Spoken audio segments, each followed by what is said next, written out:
Dans le football, il y a des équipes qui entrent sur le terrain avec l'ambition de dominer. Et il y a des équipes qui entrent sur le terrain avec l'objectif de résister. Et puis il y a des matchs qui vous donnent l'impression que tout se dirige dans une seule direction, avant que tout ne bascule soudainement. Et c'est exactement ce qui s'est passé lors de l'affrontement entre la Jordanie et l'Algérie. Car celui qui regarde simplement le score final dira que l'Algérie s'est imposée 2-1 et que l'histoire s'arrête là. Mais ceux qui ont vu le match savent, Lulo, que l'histoire était bien plus grande que cela. C'était l'histoire d'une sélection jordanienne qui rêvait de sa première victoire en Coupe du Monde. Et l'histoire d'une sélection algérienne qui jouait pour garder son rêve de qualification en vie. L'histoire d'une remontée spectaculaire qui a bouleversé tout le groupe. L'histoire d'un but tardif qui a sauvé toute une nation d'une entrée dans un tunnel sombre. Mais avant de revenir sur les événements du match, il faut retourner à la première journée, car l'Algérie abordait cette rencontre après une lourde défaite 3-0 face à l'Argentine. Une défaite qui avait semé l'inquiétude chez les supporters algériens. Une défaite qui faisait de tout nouveaux faux pas une quasi-fin du rêve. De son côté, la Jordanie vivait une expérience totalement différente, car la sélection jordanienne participait à la première Coupe du Monde de son histoire. Et malgré une défaite 3-1 contre l'Autriche, le simple fait d'être présente à ce niveau représentait déjà un exploit historique. Mais au fil du temps, l'ambition a grandi, et au lieu de se contenter de participer, l'objectif est devenu de décrocher une première victoire, un premier succès, un premier véritable moment de bonheur mondialiste. Avant le coup d'envoi, il existait aussi un petit historique entre les deux sélections. Les confrontations entre la Jordanie et l'Algérie n'ont jamais été nombreuses, mais elles ont été étonnamment équilibrées. L'Algérie s'est imposée 6-0 en 1974. La Jordanie a gagné 2-1 en 1988. Et les deux équipes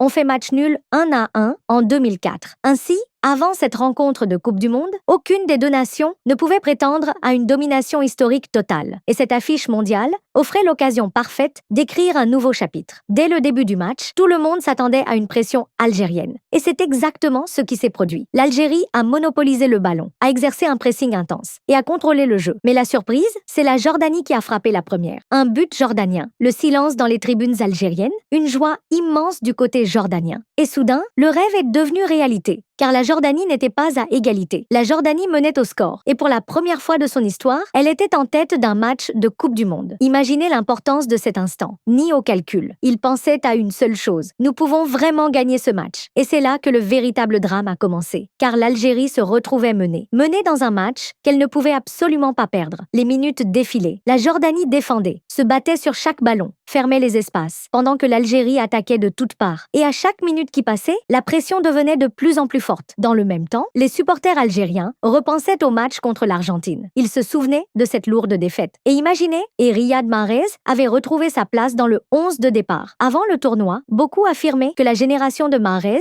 était arrivée à son terme, que ses années de gloire appartenaient désormais au passé. Mais la vérité, c'est que l'expérience ne se manifeste pas toujours à travers les buts. Elle se révèle parfois dans le calme, dans la prise de décision et dans la capacité à empêcher une équipe de s'effondrer. Mahrez a été l'une des raisons pour lesquelles l'Algérie a conservé sa concentration malgré son retard au score. L'Algérie a continué à pousser, à attaquer, à tenter sa chance jusqu'à l'arrivée du but égalisateur. Ben Boili trouve le chemin des filets et le score passe à 1-1. À partir de cet instant, tout a changé, car la Jordanie avait perdu l'avantage et l'Algérie a senti que la remontée devenait possible. Et peu à peu, le match a commencé à basculer de plus en plus vers le but jordanien. Mais malgré tout cela, la Jordanie a continué à se battre. Elle a continué à rêver d'un point historique, et même d'une victoire historique. Plus important encore, la Jordanie a tenu bon pendant plus d'une heure, face à une équipe qui savait que son avenir dans le tournoi se jouait dans ce match, face à une pression incessante, face à une domination épuisante dans la possession du ballon, face à des vagues d'attaques répétées. Mais la défense jordanienne a continué à résister, jusqu'à la 82e minute. L'instant qui a tout changé. Amine Gouiri envoie le ballon au fond des filets. Mais la célébration n'a pas commencé immédiatement, car l'arbitre a attendu la vérification de la VAR. Quelques secondes qui ont semblé durer une éternité. Les supporters algériens retenaient de leur souffle. Les supporters jordaniens espéraient l'annulation du but. Puis le verdict est tombé. Le but est validé, 2-1 pour l'Algérie. Et à cet instant, les tribunes algériennes ont explosé de joie. À l'inverse, ce fut un immense choc pour la sélection jordanienne, qui n'était plus qu'à quelques minutes d'écrire une nouvelle page de son histoire. En réalité, tout le monde a pensé à Mahrez, tout le monde a pensé à la remontée algérienne, mais au final, l'homme qui a tout décidé s'appelait Amine Gouiri. Un seul but, mais peut-être l'un des buts les plus importants de toute la campagne algérienne. Car ce but n'a pas seulement offert 3 points, il a offert une nouvelle vie à toute une équipe. Et lorsqu'on regarde les statistiques, on comprend pourquoi ce but algérien semblait presque inévitable. Car l'Algérie a dominé la rencontre de manière quasi totale, avec 75% de possession de balles, contre seulement 25% pour la Jordanie. L'Algérie a réussi 619 passes, contre seulement 262 pour la Jordanie. La précision des passes a atteint 91%, contre 73% pour les Jordaniens. Concernant les tirs, l'Algérie en a tenté 17, contre seulement 8 pour la Jordanie. Les tirs cadrés racontent la même histoire. 8 pour l'Algérie, contre 4 pour la Jordanie. Quant aux corners, ils illustrent parfaitement l'intensité de la pression exercée. 10 corners pour l'Algérie, contre un seul pour la Jordanie. Imaginez, 10 corners dans un seul match. Cela signifie que le ballon a passé la majeure partie du temps aux abords de la surface jordanienne et que la défense jordanienne a vécu sous une pression permanente. Mais voici la belle ironie. La Jordanie n'a eu besoin que de 25% de possession pour prendre l'avantage au score, alors que l'Algérie a eu besoin de 75% de possession pour renverser le match. Et cela montre que le football n'est pas qu'une affaire de chiffres, ni simplement une affaire de possession. C'est un jeu de moments, un jeu de patience. Et l'Algérie a su patienter jusqu'à obtenir son opportunité. Il y a également un autre fait étonnant. La Jordanie a réussi à marquer contre l'Algérie, alors que l'Algérie elle-même n'avait pas réussi à marquer contre l'Argentine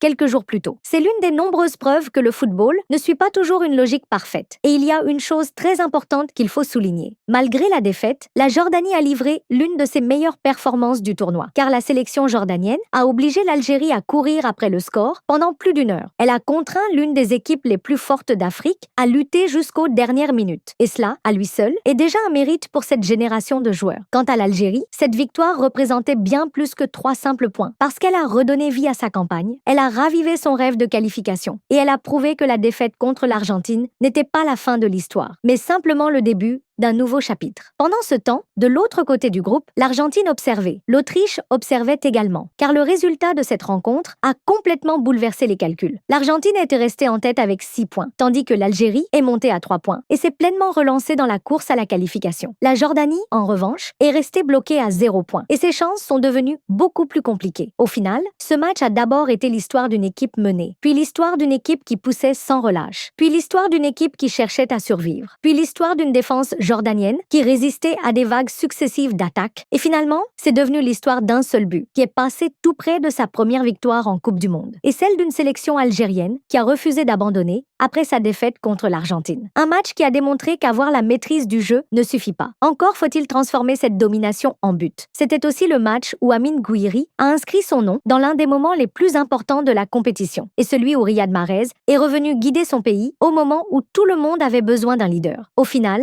la Jordanie est repartie battue, mais elle est repartie la tête haute. Quant à l'Algérie, elle est repartie avec les 3 points. Et avec un message clair adressé au reste du groupe, les Fennecs sont toujours là, et ils se battent toujours pour la qualification.